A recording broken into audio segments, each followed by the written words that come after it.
medieval stories really introduced him to Jesus. But he's so gracious and affable and humorous that you don't realize that he's bludgeoning you. And you are 2/3, 3/4 of the way through that book, and like, man, he's going to talk me into being an atheist. Well, in a world first broadcasting that we have a 3-person studio going on. Well, I suppose we did this for the promo, didn't we? I So think it's not we even a world. did. Yeah. History is not even being made. It was awesome. As on the as of yet to be named podcast, which is the de facto name of this podcast, we are having a discussion panel on the one, the only C.S. Lewis. Yeah. Our good friend Clive Staples, Dr. Wade Mobley, president of the schools, Madi Trost. I had to check myself because I almost went Grevin on that one. Another co-host of mine. Yep. And the three of us are here. Wade, you are our resident philosopher. Which is the scariest Yeah. thing. But it's true. It is. It is. It's scary. And Maddie, you are the teacher of record on a class called C.S. Lewis and Friends. That's Yep. right. And C.S. Lewis plays a massive role in both my Christian thought and apologetics classes. Mhm. And there is so much crossover to what he wrote for our application. And that goes hand in hand with all sorts of misunderstandings about who C.S. Lewis was and what he did. So that's what we're going to talk about C.S. Lewis. So what do you guys got for me? I'm going to throw it out. Well, the first thing is he's not Winston Churchill or J.R.R. Tolkien. So commonly confused. Yeah. Yeah. Important to note, I just read an article over the summer of how violently he was rejected by Wheaton College. Oh, When okay. he was alive, he was a threat because they thought he was being too modernist.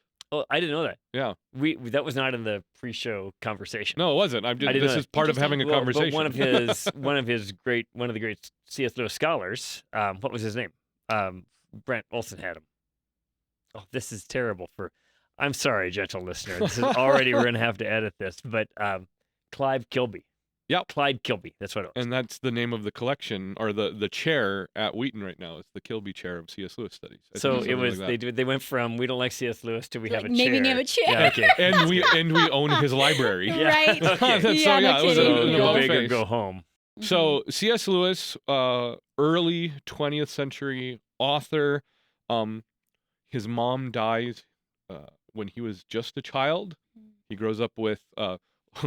It's kind of weird. It's like all British children of that age are already boarding school. Yeah, go to boarding school. Already have an estranged relationship with their Yeah. father. So once you say like he had a normal childhood, but he's profoundly affected by not having a mother. He goes to boarding school, and the interesting thing, he writes that I acquired atheism at boarding school. What does that mean? Well, atheists aren't born; they're made. Yeah. It takes a lot of education to make an atheist.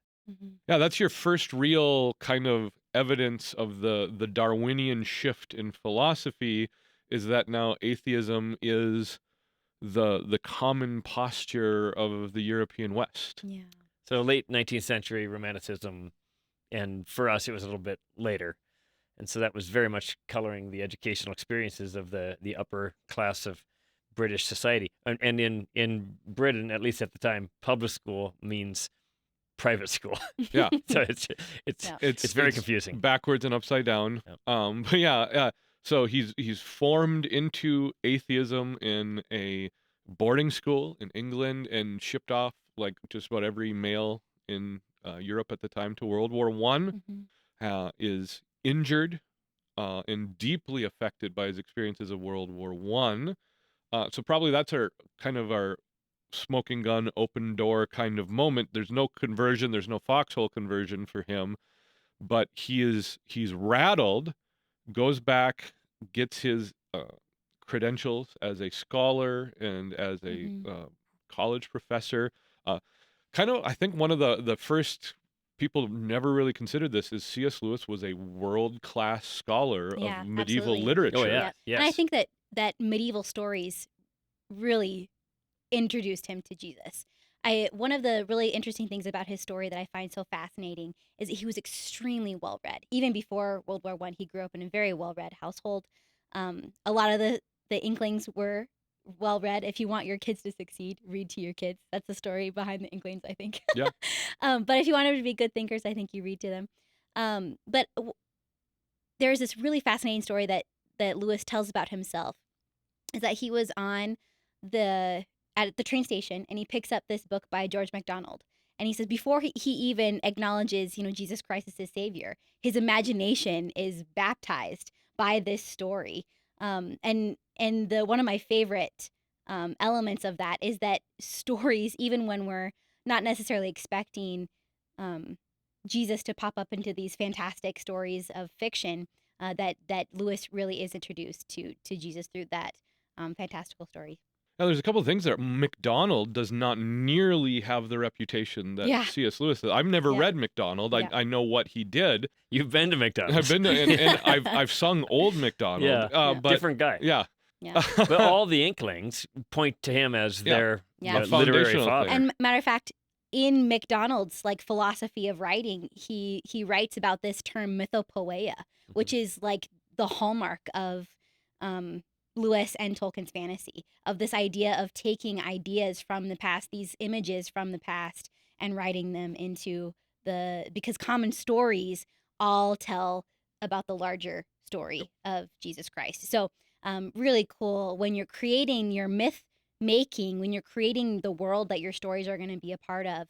MacDonald really believed that story can echo the story of Jesus Christ, the ultimate truth. Yep. So it's MacDonald who forms Tolkien's theology of the true myth. Yep. And then this is where a lot of people think C.S. Lewis is famous for being C.S. Lewis, but C.S. Lewis is a world-class scholar of medieval literature, and he's at Oxford, and he meets J.R.R. Tolkien, who, writes The Lord of the Rings, writes The Hobbit, has his own following, and it's Tolkien who presents to Lewis the idea of the true myth. Yeah. And this is finally what pulls C.S. Lewis back into Christianity. And so you just think of these minds who are living together in community at Oxford in the 30s and the 40s, and they're forming each other. Lewis edits The Lord of the Rings. Tolkien bases ideas off of Narnia. They're bouncing things back and forth. And what I love about these guys is what we've lost in Christianity today is this idea of the sanctified imagination. Mhm. It's Yeah. going in that direction. And then it's C.S. Lewis who gets called to the front lines of World War II, not in combat, but as a Christian apologist. And this kind of gets back into your territory, Wade, because you're a Churchill guy. I really am. But okay, so I met C.S. Lewis through Churchill. Did you really? Yeah. Okay. That's funny. So all right. So I was I'm not sure if we want to get into this. This is Yes, we do. post-Habsburg Europe. Yeah. So Linda Iverson, shout out, high school history teacher, plops down on my desk Margaret Truman's biography of her dad in sophomore U.S. history class. Everybody else was doing these, 150-pager, whatever. Here's this chunk. This is for you. So she wanted me to have a bigger challenge. And so I didn't know any better. I should have filed a grievance, right? Why are you being so hard on me? But instead I read the book. And I, through Truman, met everybody from World War II. And it was just fascinating to me. The whole Hitler question, everybody goes, ad Hitlerum. Yeah. So how could Hitler exist? And then you dive into this and you start to realize, if it wouldn't have been Hitler, it would have been somebody else. This was inevitable because of the philosophy, what was going on, and really Northeast United States is where it grew. So you read all about this and you just fall in love with the post-Habsburg world order and meet all these people. So in my bookshelves, you got all kinds of Churchill, all kinds of De Gaulle and Roosevelt and Truman. For some reason, I love Truman and anyway, but I do.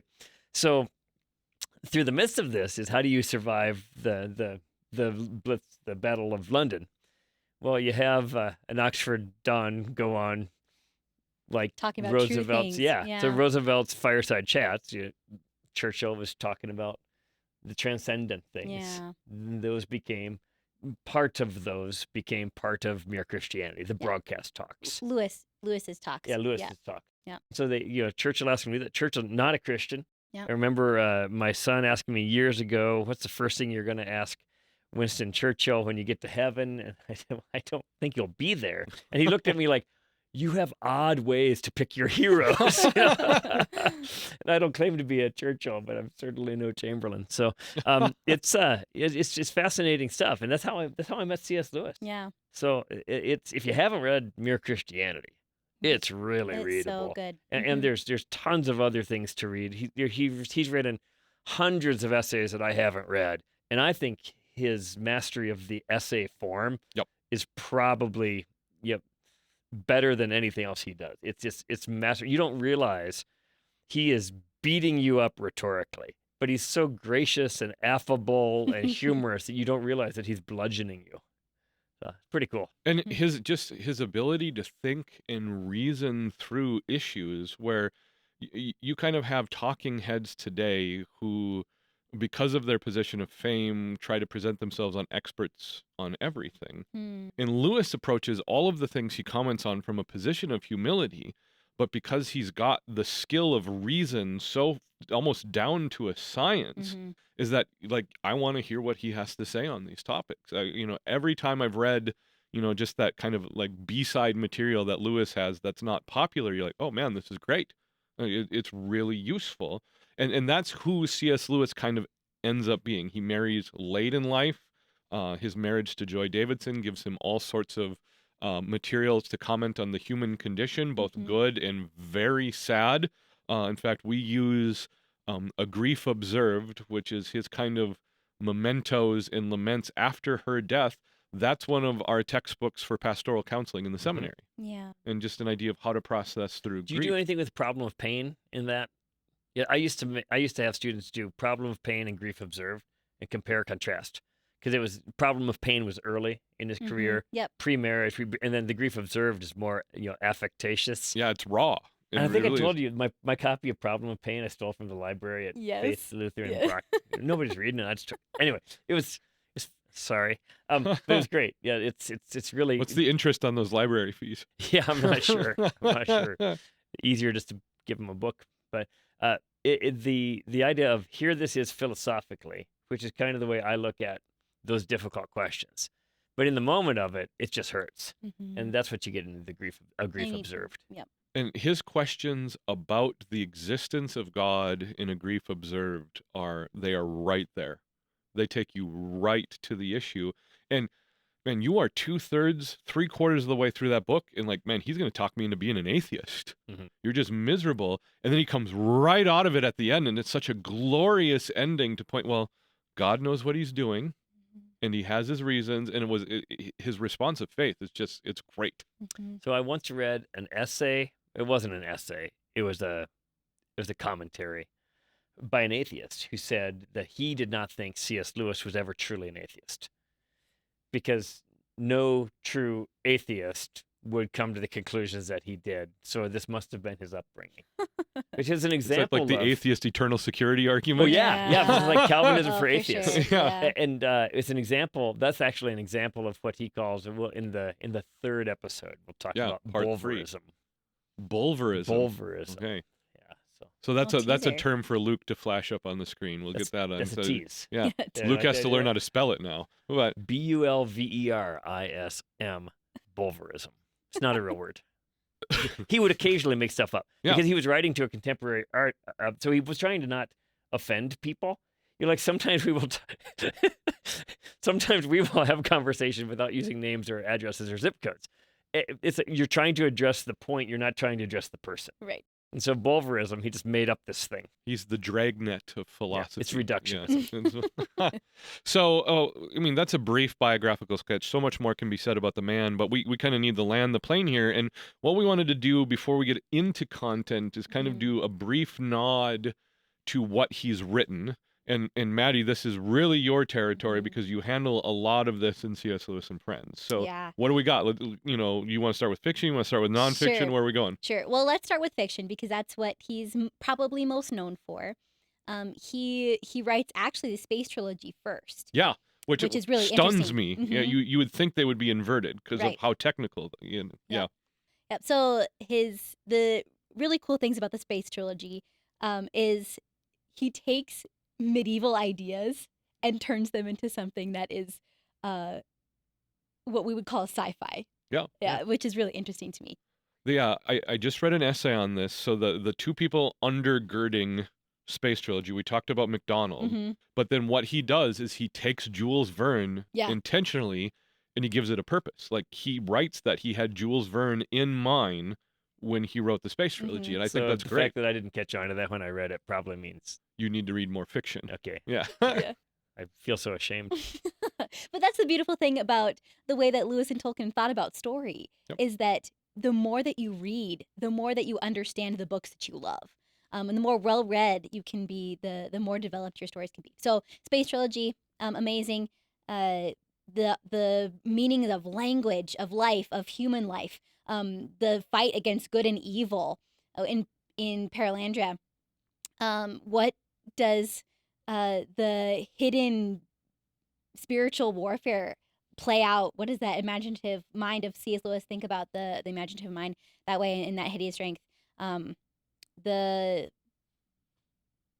heart of God for man is really put out in Space Trilogy. So really cool things that way. His most famous works is what I introduce our students to in C.S. Lewis and Friends. They actually get to read Lion the Witch and the Wardrobe As a textbook. as a I textbook, love it. which is amazing to me. I love that Pastor Munfrum does that, and that's amazing. The story of atonement is so very clear in that one. The one that I actually teach is Prince Caspian Mm.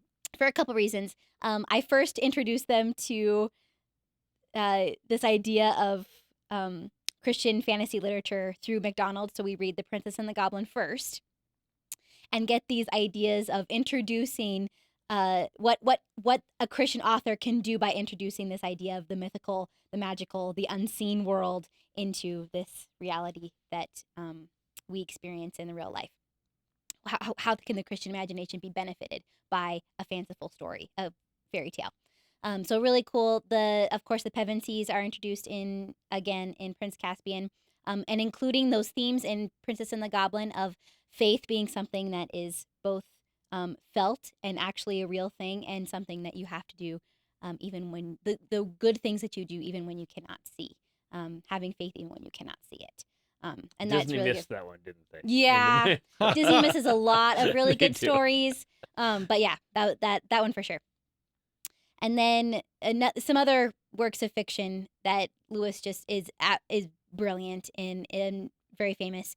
The what am I thinking of? The letters, Screwtape Letters. Oh yeah. And so we paraphrase, take snippets out of that one, and then also end up with Till We Have Faces, which is the last. That one was actually written, one of his only fiction books actually written for adults. And that one takes the myth, the Greek myth of Psyche and Cupid, and turns it into this philosophy of ordered loves and what does it mean to actually love. Fantastic book. If I need to you read this. Yeah, it's good. Highly recommend. if you do apologetics, you almost forget that Screwtape is fiction. Yeah. Oh, yeah. It's It's so just true. like, Oh, because yeah. in Yeah. my mind it's a theology book. It's amazing. It's like you said Screwtape, I was like, oh yeah, that's fiction. That's Yeah. right. Yeah, It's that's totally right. fiction. But where do you stand on the Order of Narnia? Oh. Okay, so I was introduced when I was a child. My mom read them out loud to me. Highly recommend. Read to your kids. Read absolutely. them out loud to your Absolutely. kids. Get the cool ones with the pictures. And Love. do the voices. Do the voices. Yes, my mom, Wendy Grevin, fantastic voices. And we read them in the chronological order. So we started with Magician's Nephew. Okay, so there it is. Yes. Yeah. Yeah. I don't know how am I supposed to have an opinion on this? If you're a fan, you automatically do. So the two arguments are the publication order, Yep. which goes Okay. Lion, the Witch, and the Wardrobe, Yeah. Caspian, Yep. Dawn Treader, Silver Chair, Magician's Nephew, Horse and His Boy, and Last Battle. And then chronological starts with Well, Magician's I got Nephew, it in one Creation. volume. My wife got because I'm Yeah. not really a fiction guy. Shocker, right? Okay, but I wish I would. So my wife got me shortly after marriage, the Chronicles of Narnia in one volume, Mm. knowing that I'm OCD. I can't stop. So once you begin, you have to finish. That's right.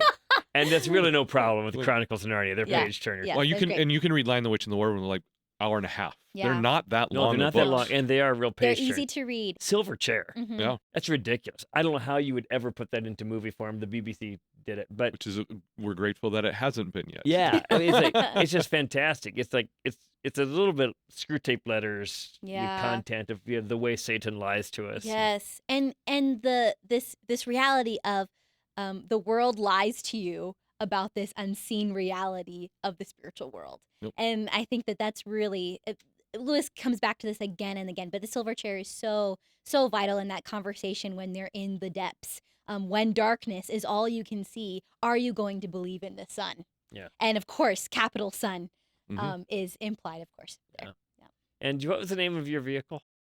Oh yeah, so I had a Jeep Grand Cherokee, Did and you it really? was Reaper Jeep is No what I would way! call it. Yes! Uh, That's great. I think Reaper Jeep is my favorite He's so character, good. and he's French in Yep. my voice. He's Yes. he's like a swashbuckling. Oh, he's a absolutely. mouseketeer. You see what I Yes. did? But yeah, it's do that. I teach so that The Magician's Nephew, I think, is one of the most important works of fiction ever written. That's really And good. every time I read it, when you read Aslan creating Narnia, Speaking life. Yeah. singing life. Yeah. That's I get Singing, yes. goosebumps even thinking about it. It's Yeah, so same. beautiful. Mhm. And that's where we go back to that sanctified imagination. Yep. It's just like you realize God speaking in song Yep. that's a real thing that C.S. Lewis conceived of. Okay, but how does he write? That's the author part of it. Yeah. This stuff, we could try to tell that. It's not going to do the goosebump thing.